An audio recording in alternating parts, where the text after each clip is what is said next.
வணக்கம் நண்பர்களே. இன்றைய தலவரலாறா நம்ம பார்க்க இருக்கிறது தஞ்சாவூர் மாவட்டத்தில் அமைஞ்சுள்ள திருக்கூடலூர் ஜெகத்ரட்சக பெருமாளை பத்தி தான் பார்க்க போறோம். இந்த கோவில் 108 திவ்ய தேசங்கள்ல 8வது திவ்ய தேசம். இந்த கோவிலோட தலவரலாறு என்னன்னா, இரண்யாட்சகன் அப்படிங்கிற ஒரு அசுரன் பூமாதேவியோட சண்டையிட்டு பூமியை பாதாள உலகத்திற்கு எடுத்துச் சென்று மறைச்சு வச்சிடறான். பெருமாள் வராக அவதாரம் எடுத்து பாதாளத்துக்குள்ள போய் அவனை மீட்டு வராரு. பெருமாள் இந்த தலத்துல தரைய பிளந்து பூலோகம் போய் அருகில் உள்ள ஸ்ரீமுஷ்ணத்துல பூமாதேவியை மீட்டு வெளியில் வந்தார் அப்படிங்கிறது தலவரலாறு.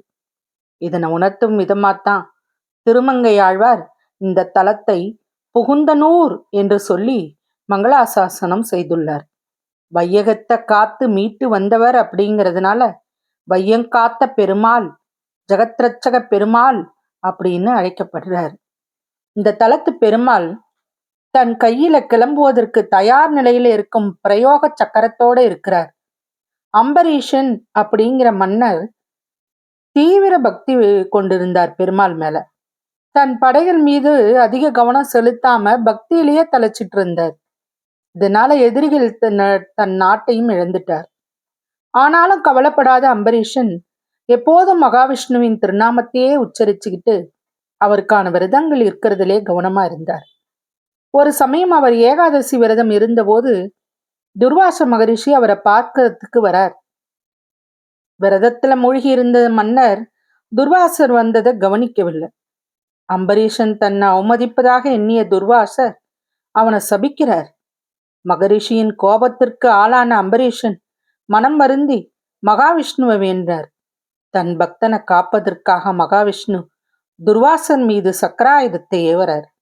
சக்கரம் துர்வாசரை விரட்ட அவர் மகாவிஷ்ணுவை சரணடைஞ்சு தான் செஞ்ச தவறுக்கு மன்னிப்பு கேட்கிறார். மகாவிஷ்ணுவும் மன்னித்து அருளினார். பின் அம்பரீஷன் இந்த தலத்துல பெருமாளுக்கு கோயில் கட்டி வழிபட்டான். அதனால தான் அவனோட பெயர்ல சுவாமிக்கு அம்பரீஷ வரதர் அப்படிங்கிற பேரும் இருக்குது.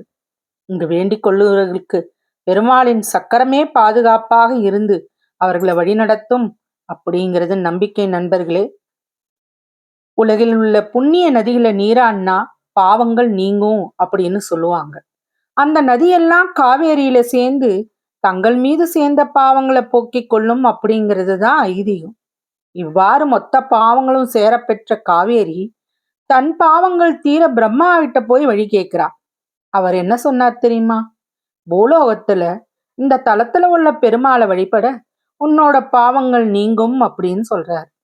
அதன்படி காவேரி இந்த தலத்து பெருமாளை வேண்டி தன் பாவங்களை போக்கிக் கொண்டாலாம்.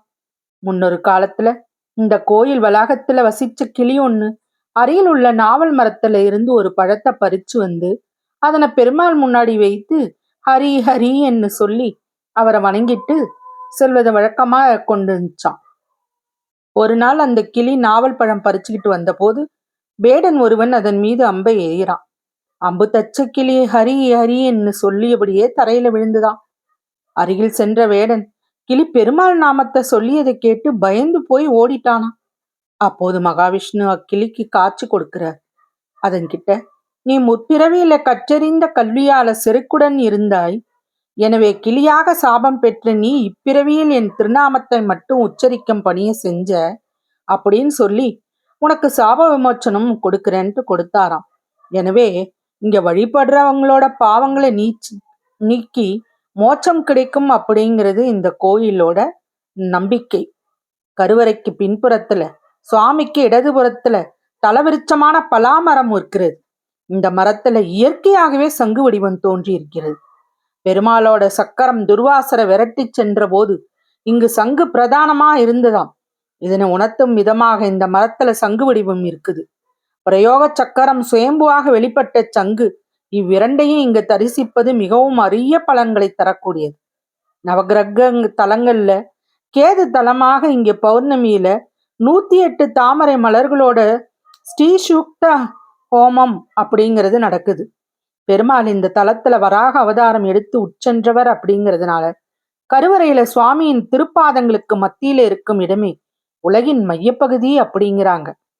நத்தக முனிவர் தேவர்களோட கூடி வந்து சுவாமியை வழிபட்டு சென்றார். எனவே இவ்வூர் கூடலூர் அப்படின்னும் பேர் பெற்றிருக்கு அப்படின்னு சொல்றாங்க. இங்க பாத்தீங்கன்னா வேண்டிக் கொள்பவர்களுக்கு பெருமாளின் சக்கரமே பாதுகாப்பாக இருந்து வழிநடத்தும் அப்படிங்கிறது நம்பிக்கை. அப்படி நேர்த்திக்கடனா வந்து சுவாமிக்கு கல்கண்டு வெண்ணெய் நெய்வேத்தியம் படைச்சு வணங்கினா குறையில்லாத செல்வம் கிட்டும், தாம்பத்தியம் சிறக்கும் அப்படிங்கிறதும் ஐதீகம். இந்த தலப்பெருமாள் பார்த்தீங்கன்னா நின்ற திருக்கோலத்துல தான் அருள் பாலிக்கிறார். மூலவர் சன்னதியின் மேல உள்ள விமானம் கத்தஸ்வ விமானம் அப்படின்னு சொல்லப்படுகிறது. இந்த வையம் காத்த திருக்கோயில் வந்து காலையில 7:30 மணி முதல் 12:30 மணி வரைக்கும், மாலை 4 மணி முதல் இரவு 7:30 மணி வரைக்கும் திறந்திருக்கும். இந்த கோயில் பார்த்தீங்கன்னா கடல் மட்டத்திலிருந்து சுமார் 62 மீட்டர் உயரத்துல அமைஞ்சுள்ளதா புவியியல் கூறுகள் சொல்லுது. இந்த ஆடுதுறை பெருமாள் கோயில் அப்படின்னும் ஜெகத்ரட்சக பெருமாள் கோயில்னும் சங்கம கஷேத்திரம்னும் இந்த கோயில் அழைக்கப்படுது. மூலவர் வையம் காத்த பெருமாள் என்றும் ஜெகத்ரட்சகன்னும் அழைக்கப்படுறார். நின்ற கோலத்துல இருக்கிற இவர் தாயார் பெயர் பத்மாசினியே. தலமரம் பலாமரம். கோயில் தீர்த்தம் சக்கர தீர்த்தம். இது மங்களாசாசனம் பெற்ற 108 திவ்ய தேசங்கள்ல 8வது திவ்ய தேசம்.